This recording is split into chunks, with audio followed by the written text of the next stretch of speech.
Let's take a look inside Secretary Clinton's server controversy. On the Record investigates what a server looks like, the range in size, how servers work. Cybersecurity expert Morgan Wright joins us. Nice to see you, Morgan. Hi, Greta. How are you doing? Okay, I'm very fine. Okay, so what do you have there on the set? This is what you're going to find in data centers at Amazon, at Google, at Microsoft. This is called a one rack unit server, a one RU. Can you pick it up a little bit, let's show a little bit of the dimension. Looks heavy. Okay. All right. I take it servers come in different sizes, a lot smaller, a lot bigger? No, actually, pretty much you're going to see, these are going to be standard. What you're going to see is like this. You're going to see the ability. That's the hard drive. That's how easy it is to pull out of that. And now some of these, you'll see these twice the size where they're actually going to put the hard drives in like this. You'll be able to stack several of these. This will hold 24 hard drives going this way. All right, and this is the hard drive. All right, so and what can this contain? How much can this contain? That right there contains about 300 gigs, but when you put this together, let's put it in perspective. If you put 10 terabytes on this, that would be the Library of Congress. If you printed it out, it'd be 25 million pages stacked 10 miles high. All right, so Secretary Clinton's not going to need more than this. If you go through that, you're doing a lot. So no, absolutely not. This would be more than enough to handle her traffic. All right, so when we hear that she has a server at home, that's what she had at home.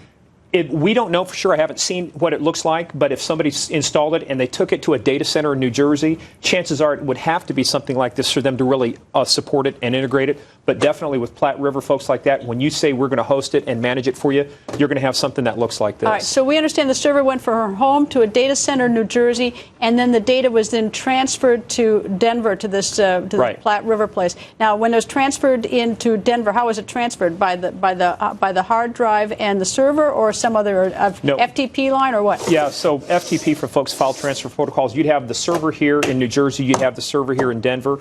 Over the network, over the internet, you're going to transfer this information from one server to the other. Is that secure? No. So that would be a potentially dangerous point. I mean, you could keep the server secure at home, maybe keep the server secure at the data center in New Jersey, and keep the data secure in Denver. But the transfer from New Jersey to Denver is the risk. Yeah, we don't know who did the transfer, what protocols they followed, who had authority, who had access, who had the password. So any point in time, here's the other thing, too, is if any of our adversaries had already compromised the server and they saw that happening, they would be attempting to and most likely intercepting that stream of transport from one place to the other and copying it all. All right. Can you wipe that clean? You can. I won't tell you exactly how, but yes, it is possible. You can physically destroy the drives, which is what the NSA does. You can do different types of formats. The more that you do, the more destructive it becomes. What if I just hit the delete button for a bunch of emails? That's not going to work.